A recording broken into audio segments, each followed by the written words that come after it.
और अफसोस भैया एक प्लेट पानी पूरी देना। ये बात काठमांडू के लोग नहीं बोल सकते। क्यों? क्योंकि उनके यहाँ इंडिया के फेमस गोलगप्पे बैन है। पर ये इकलौते बदनसीब नहीं है जिनकी जबान को इंडिया का स्वाद चखने से रोका गया। नो नो नो, जिसकी खुशबू के साथ 64% ऑफ इंडिया के दिन की शुरुआत होती है और बिना जिसके सबका दिन अधूरा अधूरा सा लगता है, वो चाय। उसके मजे लेने से भी एक देश की जनता को रोका जा रहा है, लेकिन वो कहते हैं रोकने से कोई कहाँ रुकता है। तभी तो यूएई में पान, जिस पर चूना कथा लगा के इंडिया के कश्मीर से लेकर कन्याकुमारी में लोग उसे खाते नहीं थकते, उसे बैन करने के बावजूद वहाँ इसका मार्केट दिन ब दिन बढ़ता ही जा रहा है। और अभी 2 साल पहले वहाँ 235 किलो 200 ग्राम पान का इलीगल स्टॉक पकड़ा गया था। पर जरा सोचो कि जहाँ इंडिया वालों को पान इतना पसंद है कि आधा इंडिया शादी ब्याह जैसे फंक्शन में इसी से भारतीयों का स्वागत करता है, वहीं यूएई ने इसे बैन क्यों कर दिया? क्या उन्हें इसकी वॉल पेंटिंग्स पसंद नहीं आई या बात कुछ और है? जानने के लिए लेट्स बिगिन। नंबर 1, पान। अमिताभ बच्चन कह गए जमाने से, ओ खई के पान बनारस वाला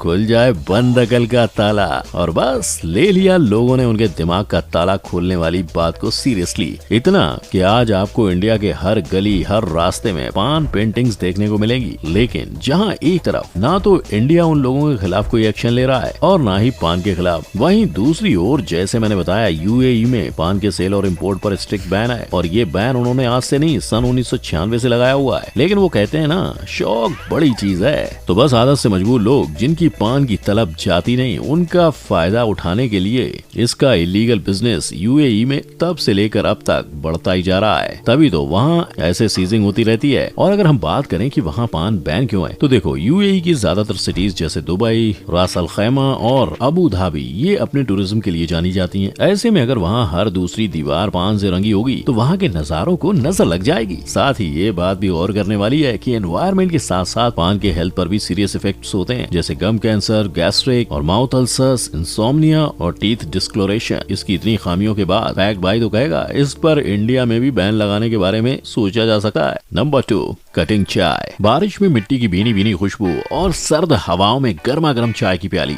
सोचते ही होठों पर सुकून वाली मुस्कान आ गई ना। पर अब ये सोचो कोई आपसे ये सुकून का पल छीन ले तो?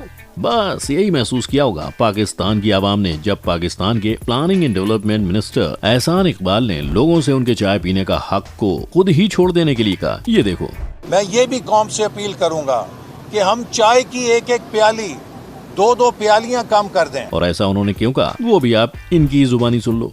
क्योंकि जो चाय हम इंपोर्ट करते हैं वो भी हम उधार लेकर इंपोर्ट करते हैं। नहीं, फैक्ट भाई को ये समझ आ रहा है कि इनके पास पैसों की कमी है। और हालांकि ये चाय पर बैन नहीं लगा रहे हैं, पर लोगों से इस तरह चाय छोड़ने को कहना, उन्हें मजबूर करना भी तो एक तरह से चाय पर बैन ही है। मिनिस्टर एहसान इकबाल की लोगों से की गई ये गुजारिश तब सामने आई जब पता चला कि साल 2021-22 तक पाकिस्तान की जनता ने 10-20-50 लाख नहीं, 10-20-50 करोड़ नहीं, पूरे 8,383 करोड़ पाकिस्तानी रुपयों की चाय पी डाली। अब माना उनके चाय पर खर्चे का नंबर बड़ा है, पर पब्लिक की ये बात भी गलत नहीं है कि चाय तो लोग अपने पैसों से खरीदते हैं और पीते हैं, तो इससे गवर्नमेंट का क्या लेना देना। खैर फैक्ट भाई तो सिर्फ यही कहेगा कि मिनिस्ट्री को लोगों से उनके 2 वक्त की चाय छुड़वाने के बजाय कुछ ऐसी स्ट्रेटजीज लानी चाहिए जिससे चाय का कंजम्पशन खत्म हो जाए, जो वो आसानी से कर सकते थे अगर वो पहले से इस बात का ध्यान रखते। साफ शब्दों में कहूँ तो पाकिस्तान 2020 से ही चाय का सबसे बड़ा इम्पोर्टर था। अगर पाकिस्तान ने तभी कुछ कदम उठाए होते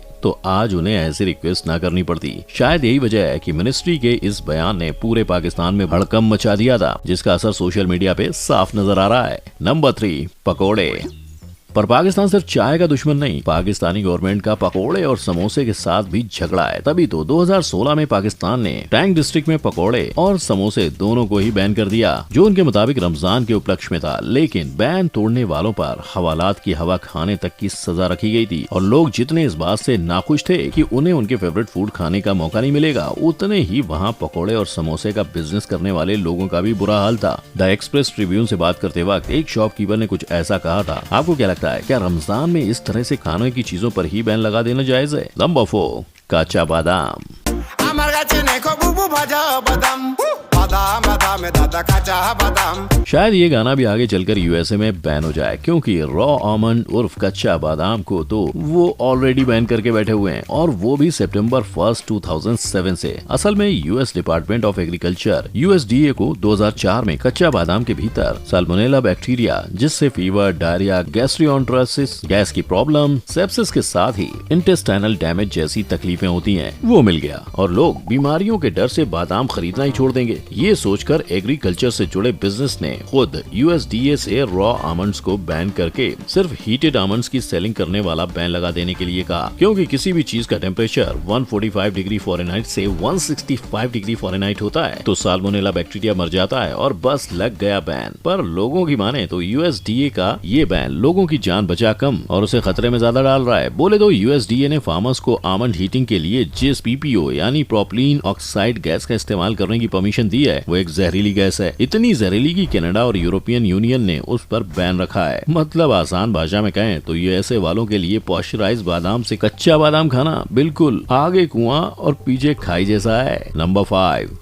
रंग में भांग। होली के रंग में भांग ना हो तो होली बेरंगी हो जाती है, राइट। और सिर्फ होली क्यों, भोलेनाथ की महाशिवरात्रि का प्रसाद भी तो भांग के बिना पूरा नहीं होता। और हमारे भारत में इसके प्रसाद की परंपरा आज से नहीं सदियों से चली आ रही है। लेकिन क्या इसकी वजह से आप इस बात से इनकार कर पाओगे कि आखिर में भांग है तो एक प्रकार का नशा ही, वो नशा जिसे Pakistan, Australia, Brazil, China, France, Japan, Nepal, Russia, US और ऐसे ही दर्जनों देशों में इलीगल करार दिया गया है। जहां ये सवाल खड़ा होता है कि फिर हमने इसे बैन क्यों नहीं किया? क्या इसका ताल्लुक हमारे धर्म से जुड़ा है? हाँ, इसका नाता हमारे धर्म से तो है ही, लेकिन भांग के बैन ना होने की सबसे बड़ी वजह है narcotics, drugs and psychotropic substances NDPS act of 1985, जिसके मुताबिक कैनबिस यानी नशीले पौधों के फूल और उनके फल वाला हिस्सा जिससे रस ना निकाला गया हो, वो इंडिया में बैन है। और क्योंकि इसमें कैनबिस के सीड्स और उसके पत्तों को इंक्लूड नहीं किया गया है, इसलिए भांग को इंडिया में ना तो इलीगल माना जाता है ना ही बैन। नंबर 6,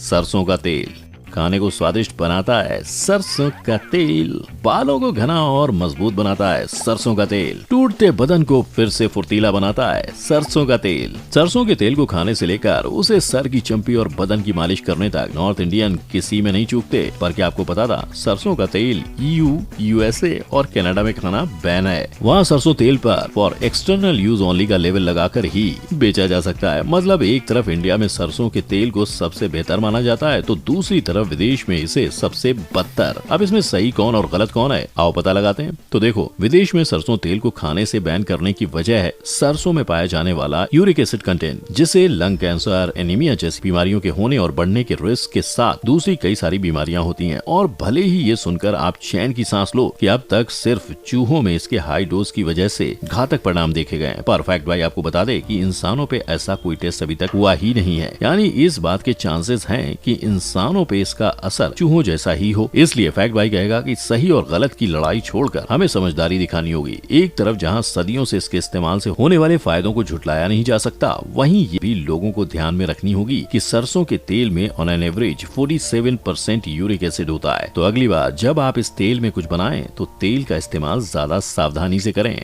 नंबर 7, पानी पूरी। तीखा, मीठा, आमचूर, जीरा, पुदीना, हींग, कच्ची कैरी। सुन के ही आप समझ गए होंगे कि मैं आपको पानी पूरी की पानी का चटकारा याद दिला रहा हूँ। एंड आई नो मुझे आपको ये याद दिलाने की जरूरत नहीं है कि पानी पूरी काठमांडू नेपाल में बैन चल रही है। वहाँ लोग इससे वंचित हैं, पर आप इसे उनकी बदनसीबी समझो उससे पहले ये तो जान लो कि आखिर वहाँ पानी पूरी को बैन क्यों किया गया है। दरअसल बात यह है कि वहाँ पानी पूरी में कॉलरा बैक्टीरिया के ट्रेसेस मिले थे, जिससे अब तक 12 लोग बीमार भी हो चुके हैं। और अगर आप सोच रहे हो कि सिर्फ 12 लोगों के लिए 15 लाख से ज्यादा लोगों के मुंह पर ताला क्यों, तो इसका जवाब है नेपाल में 1823 से चलता आ रहा कॉलरा पेंडेमिक, जो 1831, 1843, 1856, 1862 और 1887 यानी कि हर कुछ साल में वहाँ दहशत फैलाता है। और 2009 में तो 30,000 से ज्यादा लोग उसके शिकार हुए थे, जिनमें से कॉलरा ने 500 लोगों की जान ले ली थी। अब आप बताओ, जबान के स्वाद के लिए जान को जोखिम में डालना चाहिए? नहीं ना, राइट।